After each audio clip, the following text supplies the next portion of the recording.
Hello there, YouTube. SilentFan85 here. Kenny. I'm fixing to log in a while, but I had something on my brain I wanted to share with you. Now, I'll warn you, this may be a little controversial. I had to make sure my mic's on, because I have done a lot of recordings where my mic hasn't even been on. And at the end, I'm like, really? So that's been fun. But it struck my brain a couple of times in my life to how strong somebody's religious beliefs can be and what they would do for it. Now, a really good example of how strong they can be is a suicide bomber that is religiously driven. And it's scary. It's really, really scary. But on the more, I guess, I can't even think of the word here, but on the more less extreme approach, I have witnessed people that are religiously driven. I understand religion. I was raised a Christian, raised to trust in God and believe in God. I still pray to Him. I don't thoroughly believe in church like I used to, just because churches are organized by people. Now, don't get me wrong, there are some good churches out there. In fact, my family runs some great churches.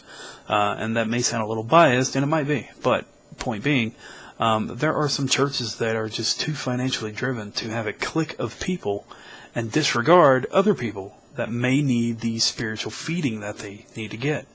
And they don't feel a bigger part of the church as they should be. Because the church is supposed to be family, and unfortunately, with some families, they're just too driven by money. So that's a hardcore truth I came to realize growing up. And another thing I've witnessed is people that are so hardcore religiously driven that they cut people, even family, out of their lives. Now, with that said, there are some families that do that aren't religiously driven because they have a very good reason to. Say somebody keeps doing drugs and they're not going to stop. You've confronted them about it, and you just have to cut them out. You know, it's unfortunately just a hardcore truth, especially if you have a family involved, and you've got to make that greater sacrifice.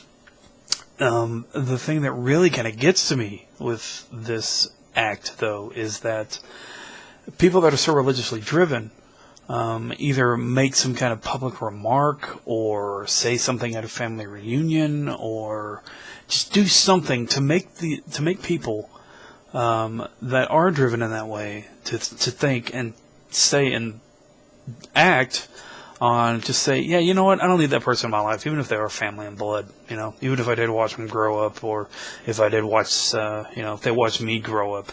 It's just, it always surprises me that it happens, you know. So it's really crazy, and it's just an unfortunate part of life. Now, what I would say is some advice if you're thinking about doing that is have your religions, have your beliefs, but at the same time keep family near you, because family, when it comes down to it, blood is all you have, and that's really what has driven humanity. We grew up as tribes. Even starting out, we were a people, we were a humanity, and we should be there for each other. We shouldn't cut each other out, because that is when humanity starts to fall. So I kind of wanted to share that. Again, I don't mean to piss anybody off, but it was on my brain and on my heart, so I felt I needed to share it, and that's what I try to do with my vlogs. So anyway, thanks for watching. Be sure to like, subscribe, and comment. I hope you have a great day. And remember, you're an awesome person, even if the world tries to deny you and tell you otherwise. See ya.